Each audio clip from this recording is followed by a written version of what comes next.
Hello everyone, and welcome to Spade EMS YouTube channel. And here we are again coming live with another session of Yoga, the Pathway to Inner Peace.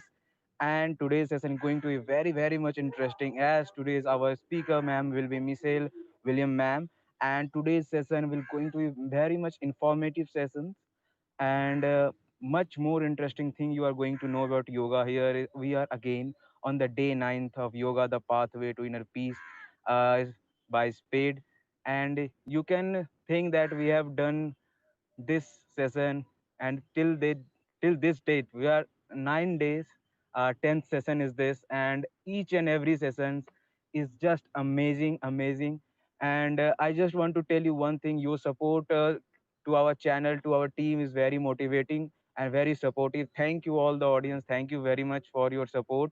And please keep on liking, keep on sharing, and keep on commenting your questions in the comment section.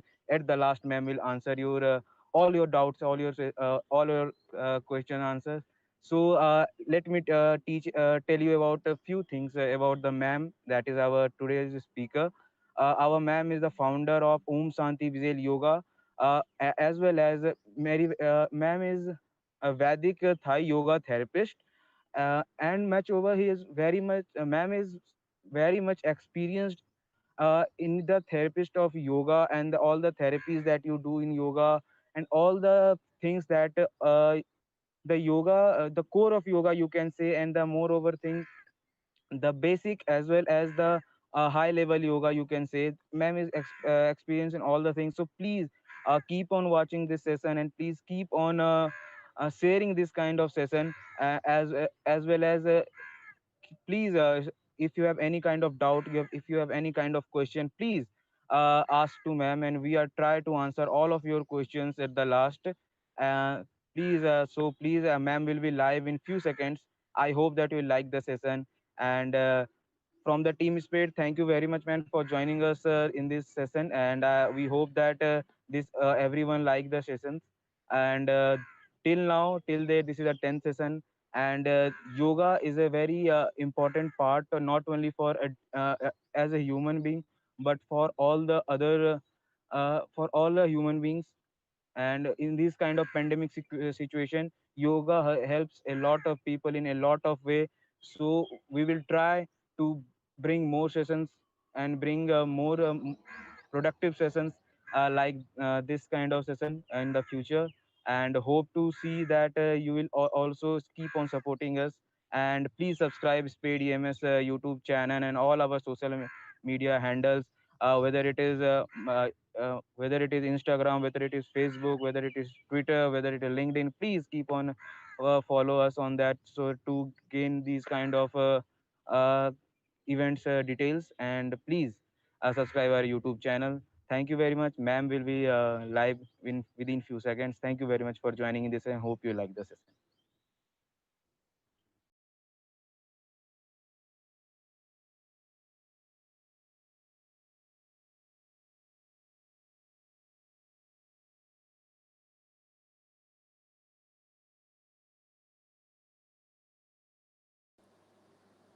All right. Thank you so much for the introduction. What a wonderful, warm welcome that is.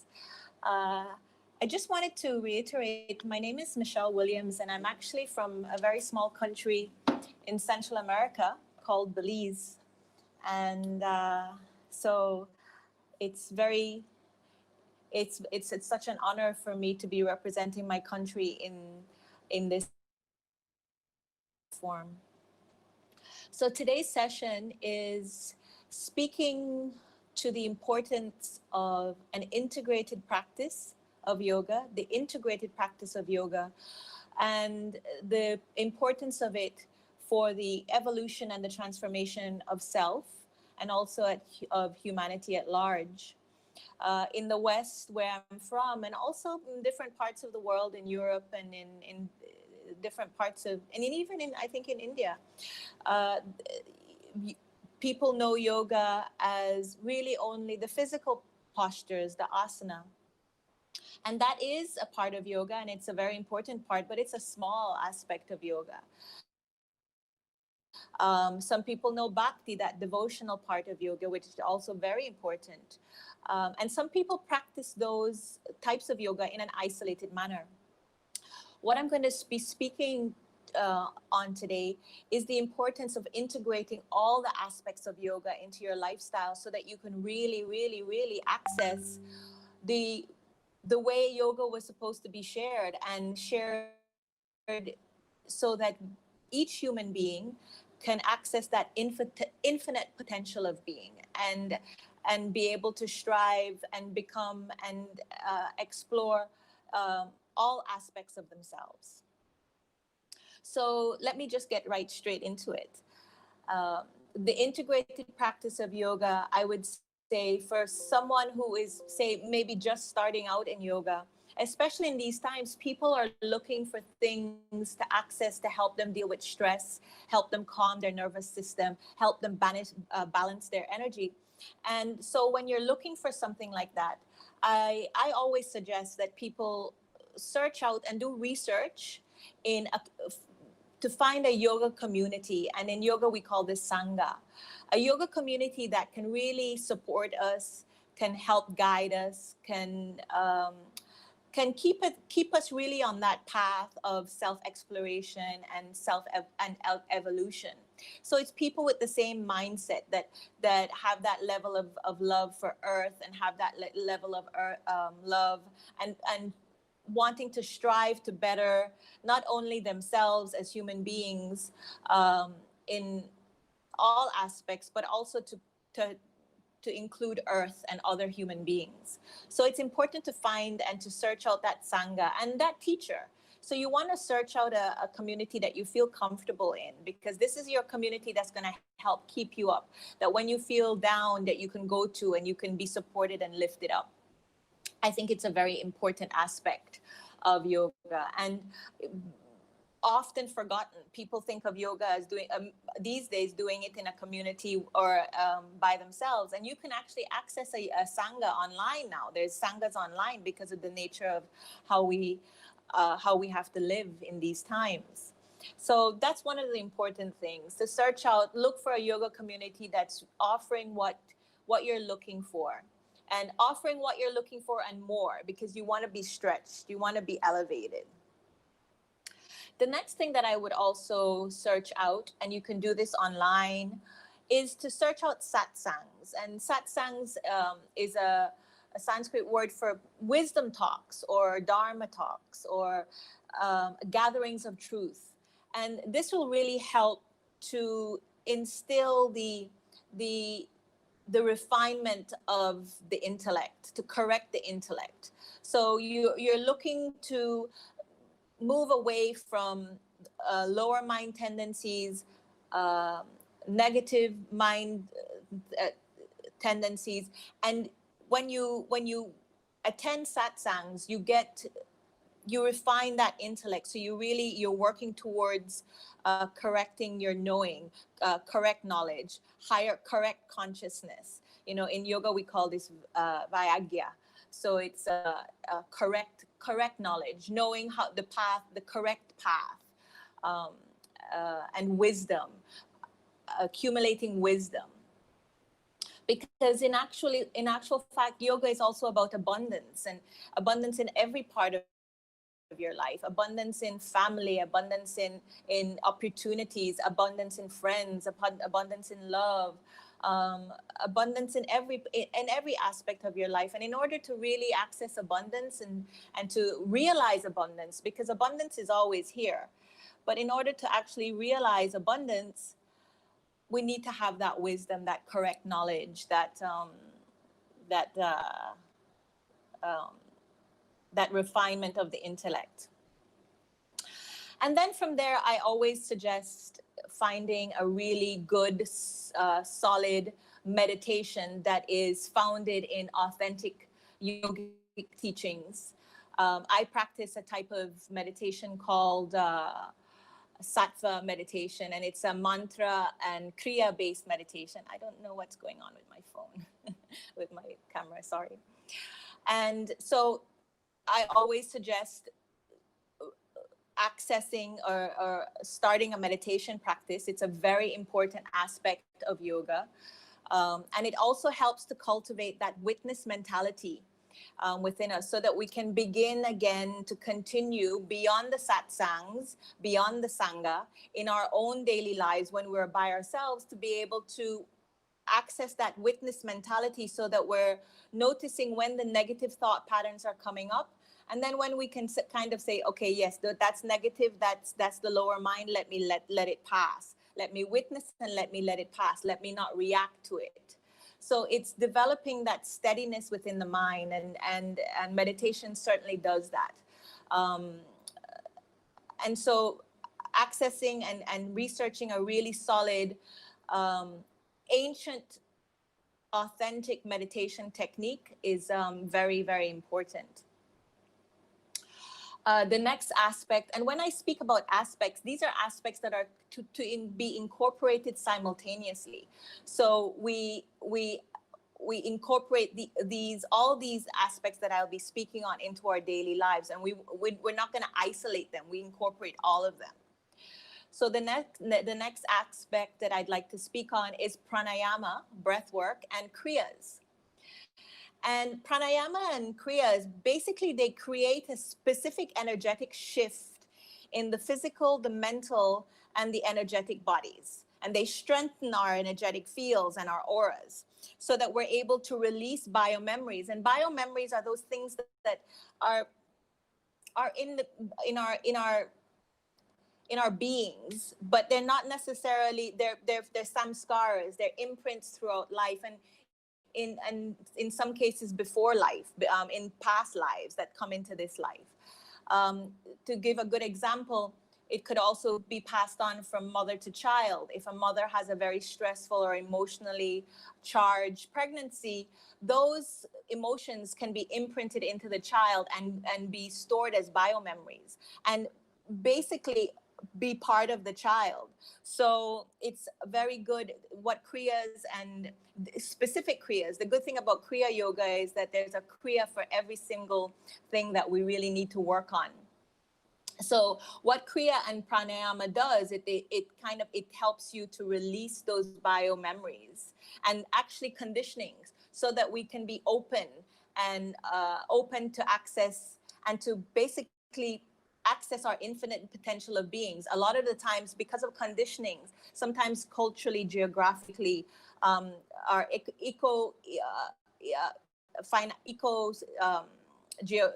geographical status, those things all condition us. And so once we work with kriya and work with pranayama to help lift those, to release, so that we actually can see who we truly are, our infinite potential of being, working towards evolution of self, evolution to that higher state of consciousness. And this is what pranayama and kriya does. So I also recommend that we also incorporate kriya and pranayama as well as meditation, finding our satsangs, going to listen to wisdom talks, elevating our consciousness, refining our intellect, and also having that support of our sangha, our yoga community.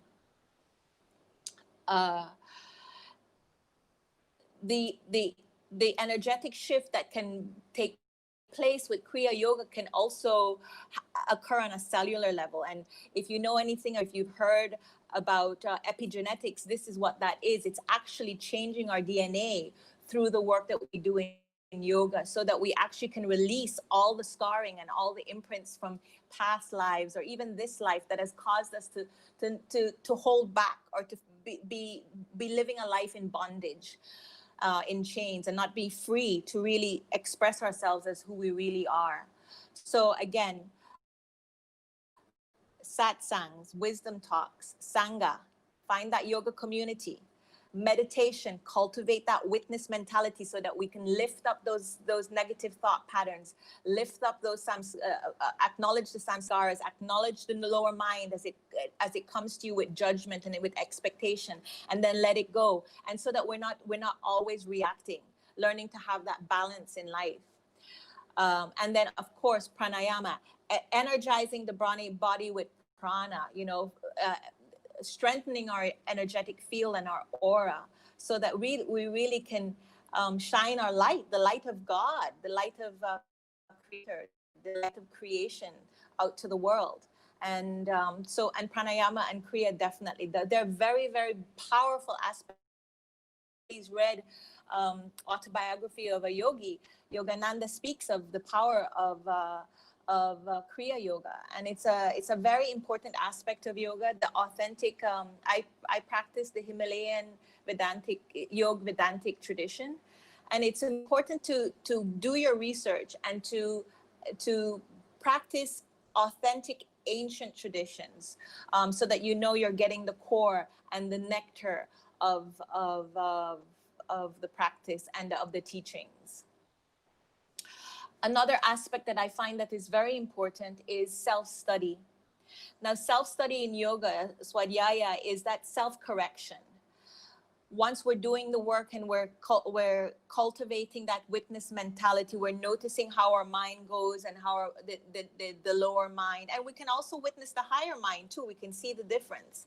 We're surrounding ourselves with our yoga community. We're going to satsangs, elevating, refining our intellect, accessing the correct knowledge. It's important to become more aware, allow our awareness to expand so that we can witness our thoughts again, and then really access our true nature.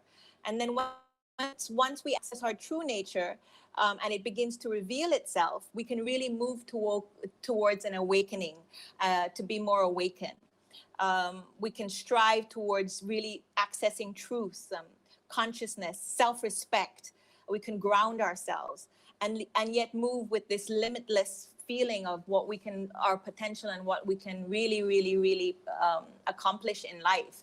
That infinite potential of being, always striving, always refining the intellect, moving towards evolution, progressive action, progressive action. Kriya is the yoga of action, that progressive action, that Kriya yoga is the yoga of evolutionary action. And so through swadhyaya and all the other aspects that I've spoken of, we can kind of begin to shape and to move away from the old patterns, the old negative thought patterns and negative actions that we had, and work towards more progression. We can actually witness and see the regressive nature within ourselves and shift it towards progression, evolution, infinite potential of being. It's important that we always strive for excellence, that we always hold ourselves in high esteem, but then also acknowledge that self-compassion and forgive ourselves every time that we fall short, but keep ourselves high, always wanting to strive towards excellence. And working, forgiving ourselves every day, but working, using the tools of yoga to really access, again, our infinite potential of being. And then also to learn to access that stillness and the silence through meditation that can give rise to the wisdom and the light, that dynamic nature of the stillness that can bring about light.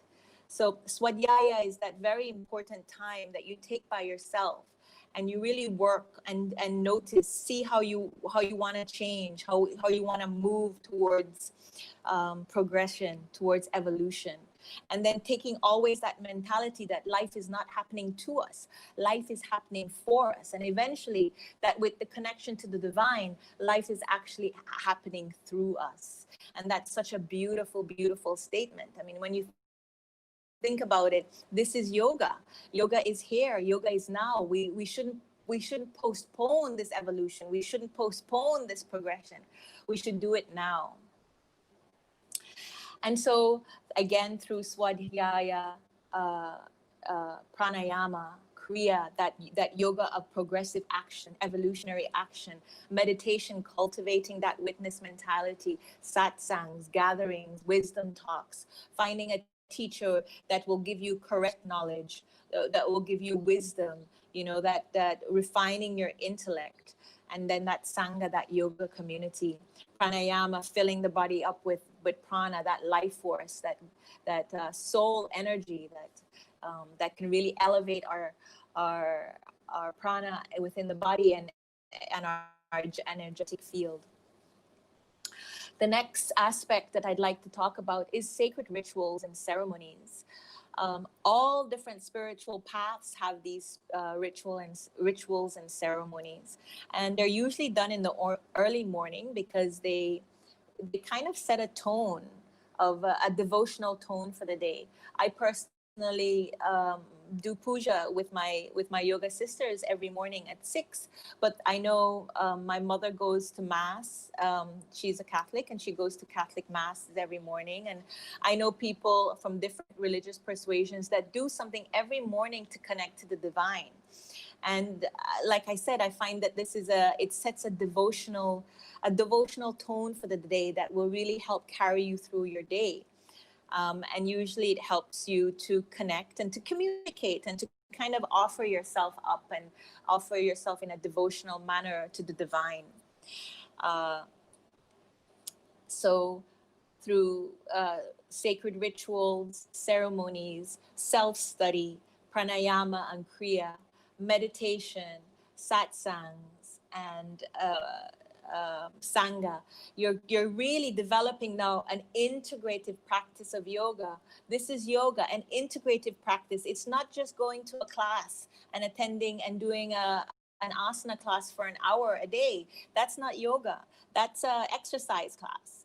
Yoga is a holistic practice. It's a lifestyle. It's an integration. It creates integrated beings, whole beings that are able to really access again their infinite potential of being. Evolutionary actions. Uh, the other aspect I'd like to speak on is prayer. Uh, I think communicating with the divine with gratitude and love.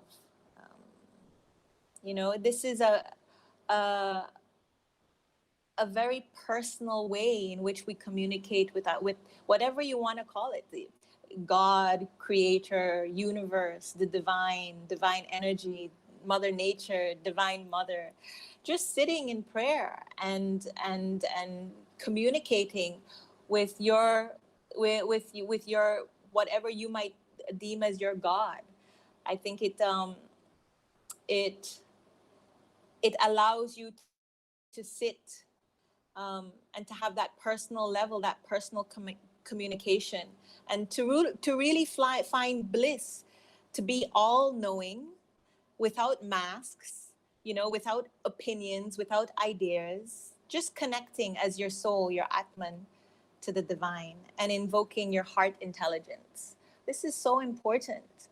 Sitting with your creator without any masks, without any ideas, without any opinions, just sitting and communicating with the divine. Definitely invoking that heart intelligence, which is unity intelligence, which is oneness, which is what really I believe these times is calling for. It's moments in this era that is been brought about so that we can all access our heart intelligence and become unified and find that unity within us, uh, beyond cultures, beyond geographical barriers, beyond language. The language of love really is the only language, that heart intelligence language. So sitting with the divine, praying, offers you that communication, that personal communication. Um, that is a very special, a very special thing. And then also uh, selfless service, seva. In yoga, we call it seva. And this selfless service allows us to take our attention away from ourselves, our ego, our false identity, and to offer service um, in a way that we're not expecting anything in return. It's that selfless service. And this really helps it helps in humanity. It helps to step away from ego mentality, me, I want, it is me, and to learn to shed that and to do things from the heart without ever expecting anything back. It's a heart-based practice that I think is very important in this day and age, especially in these times. Beyond self-first practice, the asana portion is also very important. I mean, we do have physical stiffness in the body that through asana work and incorporating breath work in it, it helps to release the physical tension in the body, which helps with our mental and emotional life. So asana work is important. It's good to, in the practice that I follow, which is sattva yoga practice, it is an integrative practice. So we work with pretty much all the different aspects that I've spoken of in one yoga class. So we work with meditation. There's wisdom that's involved. There's kriya, there's pranayama, there's asana, there's meditation, there's sangha. We do a lot of partner work. So asana is important in this aspect. It also helps to relieve the body of tension so that we can sit in meditation for longer. And that really is the purpose of asana. Also, once you're working towards this evolutionary path, this progressive path, and you're sitting with your sangha and you're discussing, you'll find that you also want to treat your body, your temple better. So your consumption becomes better. In the West, there is a big thing on being vegan. I think being vegetarian is part of yoga. We don't believe in eating animals in any way at all. I mean, that takes a lot of karmic. There's a lot of emotional karmic stuff involved in that. Not necessarily vegan, but if a vegan path is your path, that's good. But eating so that it's fresh, it's sattvic, so that it's if you can grow your own vegetables and grow your own food, that's also good. If you have your cow and you can milk your cow and make your cheese and your ghee, that's also good. Because you know where it's coming from, and less processed food. So we want to rid our bodies of toxins. And when, ironically enough, going into a supermarket, most of the stuff that you're going to buy are packaged foods, and those take a lot of processing and a lot of additives and preservatives, and they're really not good for the body. So becoming more aware of that, cutting down on the processed foods and eating a lot of vegetables, eating a lot of fresh fruit, eating a lot of growing your own garden, becoming part of that, putting your hands in earth. Another really good, important part of yoga is connecting to Mother Earth, placing your hands in earth, walking barefooted in soil, connecting to the energies of earth. They can be so it can be so detoxifying and energizing at the same time. The soils, they carry nutrients that can really help us in our bodies. And these days, a lot of people forget to connect with earth and go sit in a stream, if there's a stream or a river nearby, to go sit and to feel the prana, the energy from Mother Earth. It's a very powerful thing. So to run through it, you really want to cut down on your sugar intake, cut down on your soda intake, drink fresh juices. As you juice them, you drink it. Less sodas.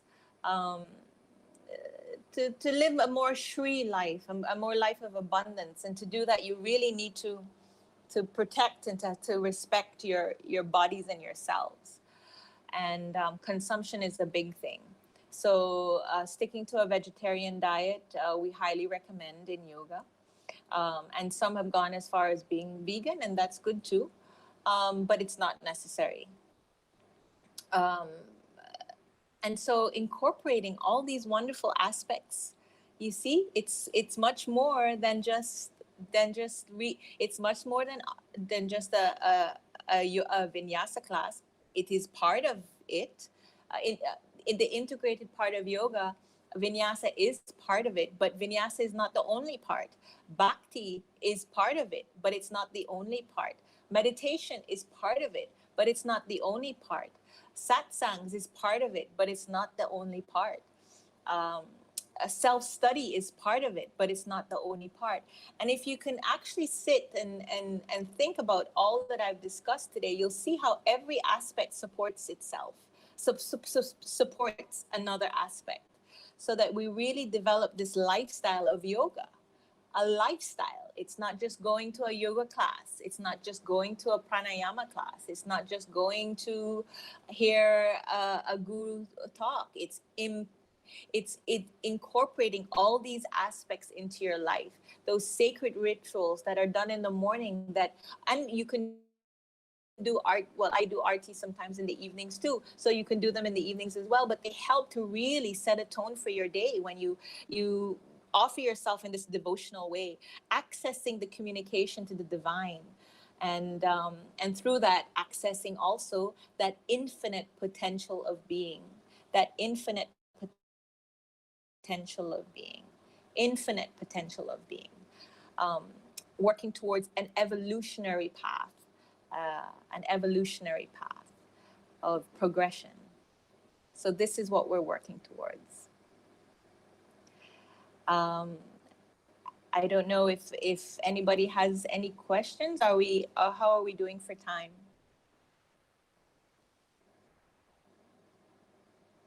Is there anyone else up and listening?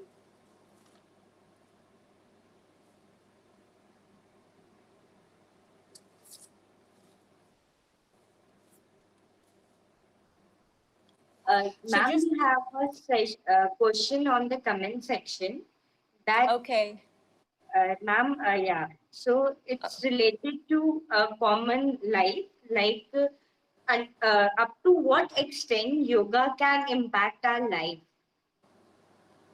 Yoga can impact a what? Up to what extent yoga can impact our life? Infinitely. I mean, when you think about it, our life is yoga. You know, it can affect us in with our everything that I've said today. It can affect us with our thought patterns, moving away from the negative thought patterns, working towards more a life of abundance, a life of bliss, a life of positive thinking, a life of evolution and progression. It can also work on stress relief if you're talking about those things, stress relief. But what I did today was, all these things can help with stress relief, can help with physical ailments, mental ailments, um, but we also want to work towards a preventative path so that we're preventing these things from happening.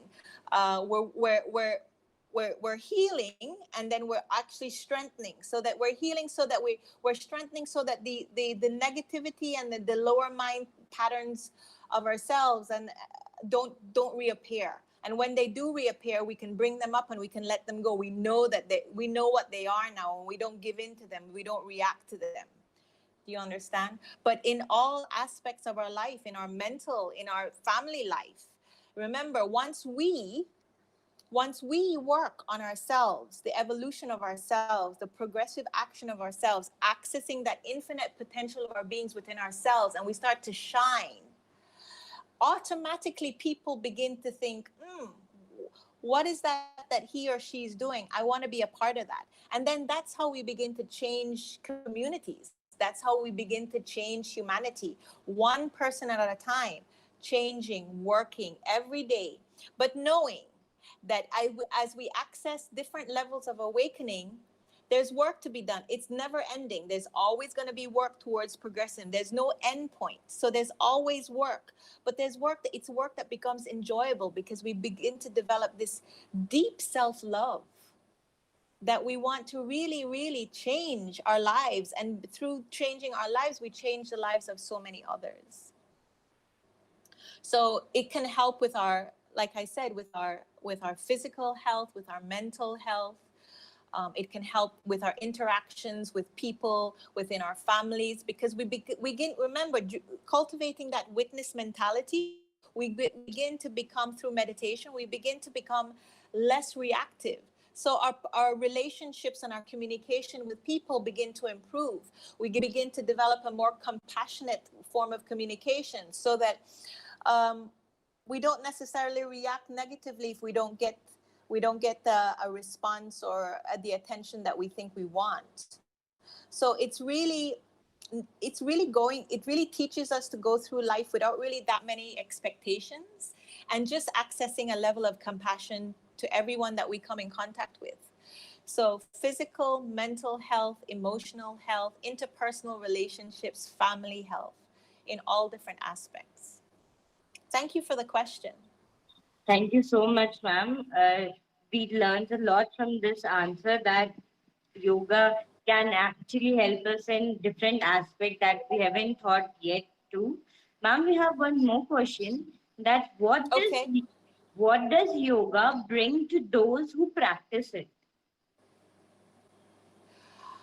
Well, um, if it's done in an integrative way, it brings enlightenment. It brings unity consciousness. It brings uh, you access your infinite potential of being. It brings you on a different scale. It brings you a level of calm, a level of detachment, and detachment not meaning that you don't care, but detachment so that things can occur and it doesn't disturb your path. It doesn't sway you here or there. It doesn't it you're not looking for an expectation. You're not looking for a result. You're working on your path, and beautiful things occur, but you're detached from everything. And that's really, when you're detached, is when you really have access bliss, when you've really awakened. And it takes work, but this is, I mean, that is the ultimate, the ultimate meaning behind yoga, is to access enlightenment, to become one with the cosmos, to access cosmic consciousness, to access heart intelligence, unity consciousness, to become one with the divine, and to know that really we are the divine. We are soul expressing through ourself. So it is, yoga is a very powerful practice, and it's one that is not uh, not limited to the physical realm, and it's a very spiritual practice. It can help in this physical realm with managing the relative field of reality, but it's it's it's here for us to really find our infinite potential to evolve. Thank you so much, ma'am, for sharing your amazing experience with yoga. Ma'am, we have one more question, that from where does this tremendous enthusiasm comes from you? Oh, so my past. I got into yoga really as a stress, like most people do. They want to go stretch their bodies, and so that they can relieve the physical stress. If they're on the computer, they want to stretch out their shoulders. And I was I was experiencing a lot of depression. And I've spoken about it. I've been interviewed about it many times. So I'm very open to share my experience. I was one that suffered very much from depression and anxiety and low self-worth. And uh, I discovered yoga. And it took me a while to discover the true meaning of yoga, and the true way in which yoga was meant to be shared. For quite a while, I was only really practicing meditation and asana. But then as I evolved, and I became more there was a much more passion that was behind it, and I wanted to strive to see what else was involved in this beautiful practice called yoga. And I traveled to India many times, and I attended many different satsangs, and I was able to cultivate a beautiful global satsang of a yoga community, and started to work on myself. I mean, it's a never-ending process. I'm continuously working on myself, and accessing working with pranayama and kriya yoga, that yoga of evolution, of progression, that evolutionary action, and incorporating these sacred rituals, incorporating this sense of gratitude and devotion.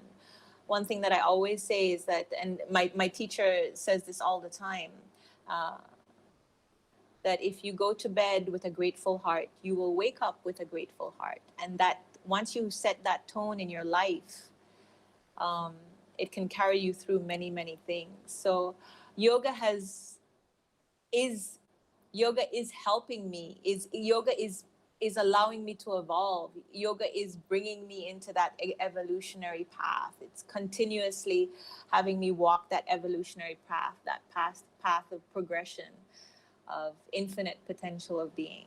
And I think once you've tasted that nectar, you you want you want to continuously improve and to work more and more towards progression. And I think in these times, personally, I think Mother Nature is really teaching us a lesson here, that we do need to kind of connect more with her and listen to her, and offer a devotion to her. And with that, I think a lot of people in the times being in lockdown globally, they're looking for something to help them manage the aspect of the unknown. And yoga is the perfect practice to help you manage the unknown. It actually encourages the unknown, letting go, not being in control, giving it up to the divine, and living a life of bliss. Once you're in control, there's so much ego involved in that it's really stressful. So yeah, my experience comes from uh, wanting to improve myself and wanting to live, to truly live, and not just live um, surviving, but I wanted to thrive, and yoga has offered me that. Thank you. Yes, ma'am, you really had the amazing experience. Thank you for sharing it with us. You're very welcome.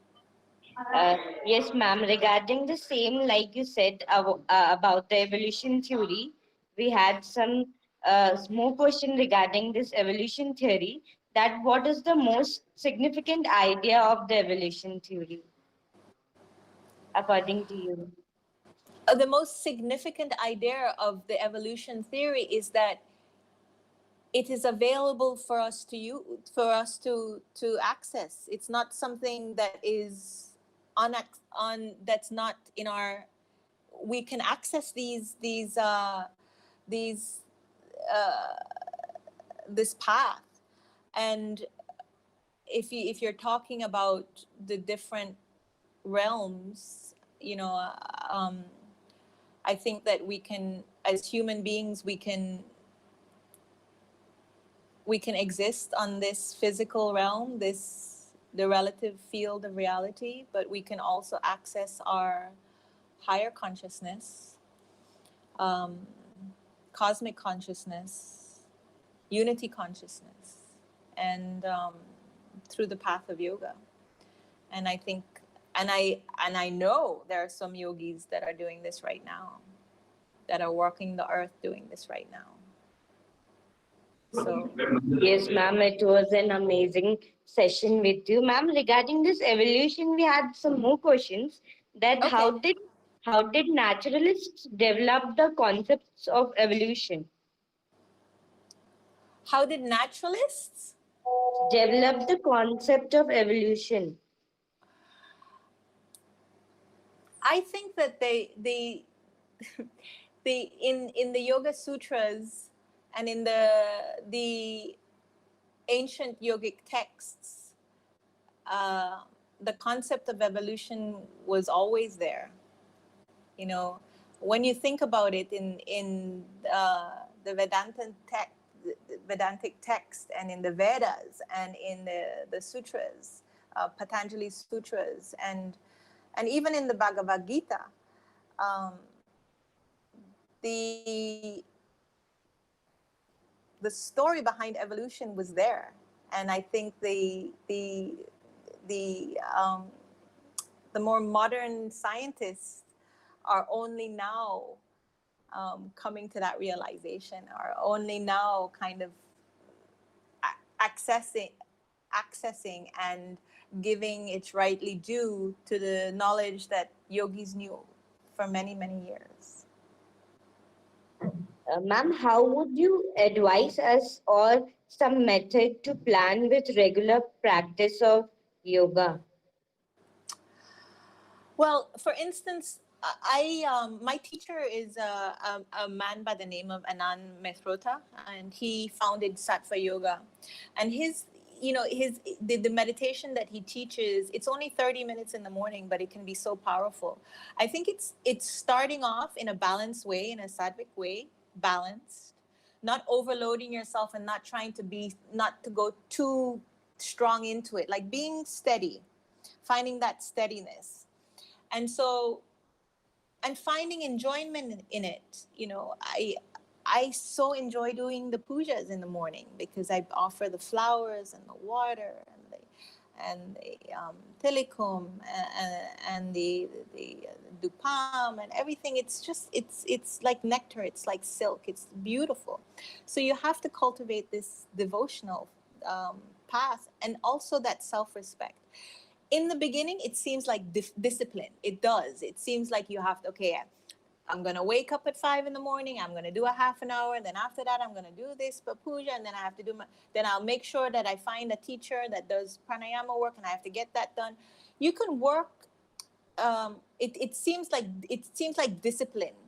And in the beginning, it might even seem very, very difficult. But with kind of like that staying power, that fire within, that staying power, it becomes nectar, it becomes beautiful, it becomes enjoyment. So always keeping it in the back of the mind, but starting off steady. Don't go into something too much. Starting it off steady. But it's important, like I said, to find a sangha, find a yoga community that will help you. Find a yoga community that believes in the integrated practice of yoga. Sattva yoga, the Sattva yoga community is one of those communities. There's others too. But find a community that believes and that will help to support you, will help to bolster you when you're up, so that you can develop relationships with people, and as a community that will help to keep you on your path. And find a guru, find a living master, find a teacher that will help you and that will interpret the sacred text in the correct way. You want correct knowledge, you want wisdom, you want to refine the intellect. And once you start to refine the intellect, all the different aspects of yoga will become enjoyment. It will become enjoyment. But take it, like, for instance, asana part, maybe start off doing it twice a week. Or if you can find an integrated practice that the practice itself does all the stuff, then that's great. If not, try to incorporate it in 2-3 times a week. But really think about getting all those different aspects in, and especially that connection to the divine. Thank you so much, ma'am, for all your experiences, and it was really amazing session. Our audience have really enjoyed it. We had a great feedback from you. Thank you so much, ma'am. Oh, thank you so much. And if anybody ever is in Belize, please come by Shanti Belize and look us up. Yes, ma'am, for sure. Thank you. And I want to also thank Dr. Anjum Padal for, I think she was the one that referred. So it was very nice of her to do that. And I'm so honored to be a part of this. I really enjoy sharing with youths and students, because once when you can access this tech, I access the technology. Yoga is really the technology of humanity, and I access it a little bit later in life. And I always say, if the youth can access it at a younger age, their life will be so blissful. Their life will be filled with abundance. Thank you so much, ma'am. Thank you too.